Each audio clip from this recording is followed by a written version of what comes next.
Hey everybody, Weston here with the Hidden Gibbon, and it's Tuesday of the week of Christmas. I almost said Thanksgiving, and that means we're going to continue with another holiday or Christmas themed-ish deck tech video. And today I chose Saheeli the Gifted, because she makes all these sort of little trinkets and servos and stuff like that.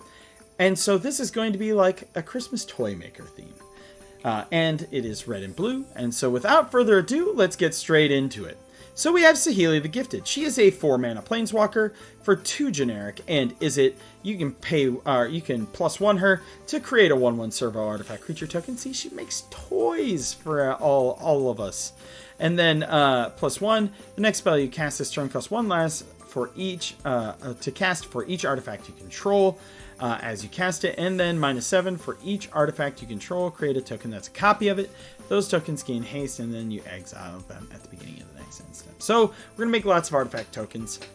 Think of them as toys, trinkets, gizmos, all of those things that Santa makes in his workshop. So we've got some planeswalkers in here. We've got Karn Living Legacy. I actually really like this Karn. I like the tapped Power Stone aspect to him. I have an arena deck with him. I like that he can tutor with this -1-ish by pay any amount of mana, look at that many cards from the top of your library, put one of those cards into your hand, the rest in the bottom of your library, and then you can get an emblem, which is tap an untapped artifact you control. The emblem deals 1 damage. Remember, there is no way to get rid of emblems yet in Magic the Gathering. Next, we have Karn, Scion of Urza. You reveal the top 2 cards of your library. An opponent chooses one of them. Put that card into your hand. Exile the other one with silver counter. See, if you're good, you get a present from your opponent. You can -1 to put a card with a silver counter on it into your hand. And then you can -2 to create a construct toy that's going to beat your opponent's face in. Then we have Saheeli Sublime Artificer, which is whenever you cast a non-creature spell, create a 1/1 servo artifact. And then you can -2 or a target artifact you control becomes a copy of another target artifact creature you control until end of turn, except it's an artifact in addition to its other types. And then we have the original Tezzeret. We have +1, untap 2 target artifacts. -X, search your library for an artifact card with converted mana cost X or less, put it onto the battlefield, then shuffle your library. I used to use this guy to fetch top every single time. I need to get some more tops, by the way. That reminds me of that. And then -5, artifacts you control become artifact creatures with base power and toughness of 5/5 until end of turn. Creatures! You're going to see a pretty standard theme here. You're going to see our stuff that makes things cost less, like Enthusiastic Mechanaut, Ethereum Sculptor, Foundry Inspector, and Jorah's Familiar. You're going to see some value engines, like we have Jorah in here, who's whenever you cast a historic spell, you draw a card. We have Loyal Apprentice in here, which is at the beginning of your combat on your turn, if you control a commander, create a 1/1 Thopter, and then that token gains haste, so we're making more toys. Ornithopter of Paradise, it's a little Ornithopter. Padim, he also has fun stuff to do. Artifacts you control have hexproof, and at the beginning of your upkeep, if you control the artifact with the highest mana value or tied, you get to draw a card. Then we have our Phyrexian Metamorph. He clones things, of course. Master Thopterus, whenever you cast an artifact, you get a 1/1 Thopter. Sharding Sphinx, this is, and not Sharting Sphinx. This is from Alara, and flying, and whenever an artifact creature you control deals combat damage to a player, you may create a blue artifact Thopter creature token. Shimmermer gives your stuff flash. Pinnacle Emissary, whenever you cast an artifact spell, create a 1/1 drone. And with flying, and this creature token can block only creatures with flying.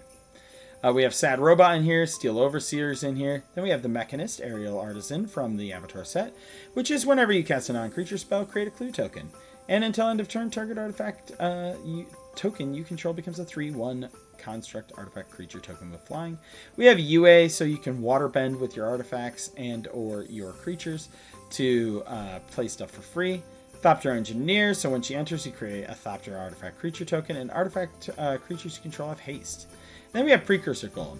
This card's silly. Remember this card for later. This says, when Precursor Golem enters the battlefield, create 2 3/3 colorless Golem artifact creature tokens, and then ouch, something just scraped me. Then whenever a player casts an instant or sorcery spell that targets only a single golem, that player copies that spell for each other golem that spell could target. Each copy targets a different one of those golems. I know it's very complicated. I'm just going to show you now what you're going to use on it. Use Rite of Replication on it with the kicker. It makes a stupid amount of golems. I cannot remember the exact math of how many golems it creates. It has been quite some time since I myself have run that, since the yesteryears of Magic, in fact. But trust me on this, it makes a lot. Because when you pay the kicker, you create 5 tokens, and then, you know, because it's targeting, it just trust me on this, it does really silly, stupid things, and then somebody's going to sort plowshares it, and you're going to gain a dumb amount of life and make everybody do math. We have Blasphemous Act on here. It's red removal. Chain reaction. Deals X damage to each creature, where X is the number of creatures on the battlefield, so make all your toys and then blast somebody with them. Then we have Delete. Delete deals X damage to each player, each non-artifact creature and each player. We have March of Progress. Choose target artifact creature you control for each creature chosen this way. Create a token that's a copy of it, and you can overload it. One with the Machine. Draw cards equal to the highest converted mana cost among artifacts you control. We have Thoughtcast in here. We have Tidings. We have Trash for Treasures. We've got Chaos Warp and Pongify and Rapid Hybridization. Those are pretty straightforward and standard. We have Launch Mishap. Counter a creature or Planeswalker spell. Create a Thopter. We have Masterful Replication. You can create 2 3/3 golems, or you can choose target artifact you control. Each other artifact you control becomes a copy of that one until end of turn. We have Sublime Epiphany. You can counter, you choose one or more. So, like, if you play it at instant speed, you can counter a spell, counter target activated or triggered ability, return target non-land permanent to its owner's hand, create a token that's a copy of target creature you control, and target player draws 2 cards. Then we have Whir of Invention. You improvise, and you can search your library for an artifact card with converted mana cost X or less. Put it onto the battlefield, then shuffle your library. And how is Saheeli going to make her toys? Well, she needs a forge and a workshop to do that in, right? So we've got Blank Moth Urn. This is where she's going to get the material to make all of her little toys. Beginning of each player's pre-combat main phase, if the urn is untapped, you get a colorless for each artifact you control. We have Darksteel Forge. All of your artifacts are indestructible. Encroaching Mycosynth makes everything non-land permanents you control are artifacts in addition to their types. The same is true for permanent spells you control and non-land permanent cards you own that aren't in play. You could get blown up by a Shatterstorm or Vandal Blast. Just fair warning. Ichor Wellspring. Mystic Forge with Top. This is pretty easy little combo. I did not throw Helm of Awakening in here to make it free, but this is a good little way to sift through some of your deck. We have Panharmonicon in here to double your triggered abilities. We have Retrofitter Foundry. You can make some tokens. We have Sculpting Steel for copies. Skull Clamp to draw some stuff. Soul Ring. We have Soul Guide Lantern. When it enters, exile target card from a graveyard. You can sacrifice it, exile each opponent's graveyard. Sacrifice this card, draw a card. It's in here for graveyard hate. The End Stone, so whenever you play a land or cast a spell, draw a card, and at the beginning of your end step, your life total becomes half your starting total rounded up. I am convinced there is a way to make this card good, and I think this is one of the decks that do it. Simulacrum Synthesizer. You scry 2, and whenever another whenever another artifact with mana value 3 or greater enters the battlefield under your control, create a 0/0 colorless construct artifact creature token, which gets +1/+1 for each artifact you control. And then we have Uthros Research Craft, which is whenever you cast an artifact spell, draw a card, put a charge counter on it, and then it gets flying, and this spacecraft gets +1/+0 for each artifact you control. Efficient Construction, whenever you cast an artifact spell, you get a Flying Thopter. Mechanized Production, at the beginning of your upkeep, create a token that's a copy of Enchanted Artifact. Then, if you control 8 or more artifacts of the same name as this one, you win the game. We have Omniscience in here, which you can cheat into play with your UA. Moonlit Meditation, enchant artifact or creature you control. The first time you would create one or more tokens. Each turn, you may instead create that many tokens that are a copy of the enchanted permanent. Antiquity's War lets you get some artifacts. Hirden Besieged. You can make it so you get a Myrrh every time you cast an artifact spell, or you can choose Phyrexian, which is at the beginning of your end step. Draw a card, then discard a card, and then if there are 15 or more artifact cards in graveyards, target opponent loses the game.